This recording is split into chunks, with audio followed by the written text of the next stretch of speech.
is here with us. Aaron, how's it going? How is that? He's doing good. Good. Good morning to you. Good morning to you, Doctor. Yeah. A blockbuster weekend as usual, with laced with massive controversies. Let's start it off from the game Arsenal against Newcastle United. Tyneside, the Magpies were hoping to get a victory, and boy, did they actually rise to the occasion. Although they will claim that the goal being scored by Anthony Gordon was suspect because they say Joe Linton had his hands, one of the controversies had his hands fully pressing Gabriel to the ground before Anthony Gordon actually seized the moment and knocked the ball into the back of the net. Some said the ball that preceded a particular play was actually out of play, although the VAR looked at it extensively and decided otherwise. Mikel Arteta went on a full rant, berating the referees, berating the VAR, and Arsenal have stood by him and said that they support their manager. But it's rather anticlimax, understanding that when Liverpool were having their own controversy against Tottenham Hotspur some few weeks ago, Arteta said everyone should be patient with the referees. Everyone should look at the referees as human beings, and they're not past errors. What has changed in a couple of weeks? That's life for you. Life for you. But moving away from that, the rest of the Premier League actually saw quite a number of wins. But let's say one team standing. At the moment, Tottenham Hotspur are the only team still standing. Liverpool played out a 1-1 draw against Luton. And this man, Luis Diaz, played, although he sent a message to those people that still have his father, and he's pleading with them that they need to release his father. Okay, and at the moment, Ola had the game to remember for Nottingham Forest, scoring his first goal, opening his account. Manchester City had the biggest win of the weekend, beating Bournemouth 6-1. And when you look at it, this man, Jeremy Doku, the new guy, had 4 assists on the day, and he joins a very exclusive club, the likes of Paul Pogba, Harry Kane, to have actually gotten 4 assists in a match day. At the moment, pending when Tottenham plays Chelsea tonight, Manchester City are still top in the table at the moment. Spurs are second, Liverpool are third, Arsenal fourth, Aston Villa who lost on the day fifth, and also Newcastle sixth. Is quite tight at the top of the table because you can actually see there first to sixth, 7 points separates them at the moment. Maybe Spurs might actually extend that lead. We'll have to find out. Now, away from that, let's talk about Formula One. And once again, Max Verstappen showing his dominance, his complete dominance.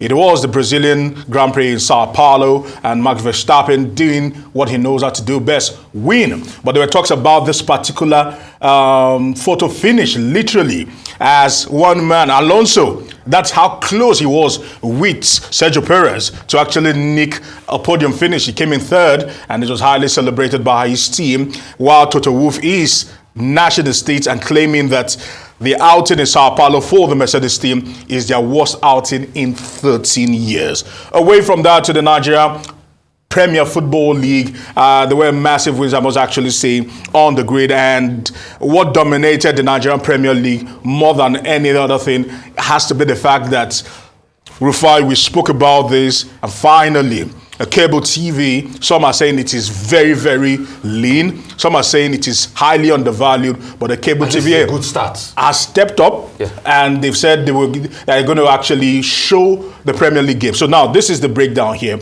Understanding that for the first year, between now and February, 2 matches will be shown on the cable TV, and if you actually move it on from there, by February it will increase to about 3, then 4, and on and on. It's a 5-year deal worth 5.3 billion naira. Some are saying that is too small for a 5-year deal, because the first year it is 1,060,000 that will be paid, and when you put that into context, after that there will be a progression of 50 million every other season till the 5 years is actually complete. Some are saying it is not enough. It's a drop in the ocean. Some are saying that when you put that into context, the 1 billion is about 860,000 US dollars, depending on who is actually doing the exchange and punching the calculator for you, that this is not good enough. But like you said, it is a start. It's a start and something that we have to cherish. But finally, before we actually go today, let's talk about a man and actually doff our cap for a man who is indefatigable, unstoppable, and at the moment, indomitable. Talking about no other than the Joker himself, Novak Djokovic. On the grid, as he stood in Paris, he decided to dominate and one of the very few people that have actually not just done it, but done it in grand style, having won the Paris Masters and also the Roland Garros. He's done it twice, and I think he's in that particular bracket. When you put it into context, he's actually won 40 major Grand Slams. When you put it side by side with the rest of them, they can actually help us with Nova Jovic there. Certainly would actually break down some of the stats, and I must say it's been remarkable for the gentleman, and kudos to him and all he's actually done. So, Aaron, it's a good start. I know the money is very small. I'm not going to argue with you. It's a very, very small amount for the league, as you know, that has a track record like the Nigerian league. But it's a good start. At least if we see it on television, then it can attract, some of the sponsors, and then we can now revalue after the first 5 years. But 5 years is a long time. But 5 years is a long time, yes. It's a long time. What would you rather us do? When last did we have our league on TV? That's another question I'll ask you. They should have gone for probably a shorter tenure than 5 years. I accept with you on that. 5 years but is at least long. It's a good start. Secondly, Aaron, it was not only that scenario of Joe Linton pushing the Arsenal player. Yeah, Gabriel. There were 3 other scenarios. The first scenario was that the cross that even came in had gone off the line. Mm-hmm. Then there were other scenarios in the game, and that was, if my memory is right, that's one of the longest, VAR searches in a while, because you had to search for like 3 scenarios. Finally came, and I feel Mikel Arteta, expressing his passion and his anger and his annoyance, because that really just threw the game away for Arsenal, and I feel for Arsenal. But at the same time, the things he said there, we really need to have real conversations about VAR, because let's go back to the history of VAR. Frank Lampard's goal, South Africa 2010. At the World Cup? At the World Cup. Against Germany. Against Germany, that ball crossed the line. And let's even go back many years before. First advocacy for VAR. Penalty, Lagos Stadium here, Nigeria versus Cameroon in the final. And that, I think it was Tijani Babangida's penalty or Ikpeba's penalty that hit the crossbar and he went across the line and he put his hands on the head. And because he put his hand on the head, the ball was actually a goal. Yeah. But because he put his hand on the head, they said it wasn't a goal. The controversy VAR is supposed to solve, it is now creating. And that's why I don't want us to discountenance what Mr. Mikel Arteta is saying in all of this. No, but it's stuffing from both sides of the mouth. It cannot be. I understand when it was happening to Liverpool, but if not you, if it's happening to your enemy, it's good for you. Well, a few comments. Yes, sir. Jovic, congratulations to him. Well, should anybody be surprised? That's his 7th title this year, right? Yeah. And it's 48 Masters in total. So quite impressive. Very impressive. In this Paris Masters, he had a tough time with Rublev in the semi-finals. So much that after the match, he had to say Rublev was suffocating him the way a snake suffocates a frog. But at the end of the day, he managed to get to that final with Dimitrov, which was much easier. Straight sets. But, quite an impressive man. Now, Emma Hayes is leaving Chelsea Women's Club. She's been there since 2012, right? Yeah, about. Even before, women football got to this level. And so you can describe her as a pioneer, highly decorated. She won the European Women Manager in 2021 and won, so many trophies with that particular team. But we understand that she's likely to be heading towards the United States to take over as the national coach of the U.S. women's football team, which will be an elevation. Massive. It's a massive. That is well deserved. Well, Cristiano Ronaldo, we're told, ran into Israel Adesanya, this tie bender, in Saudi Arabia. And I was encouraging him to return, to active. Although it was a momentous occasion over the weekend, since you mentioned Cristiano Ronaldo, because he scored his 400 goals since he turned 30. Wow. But so there's this UFC,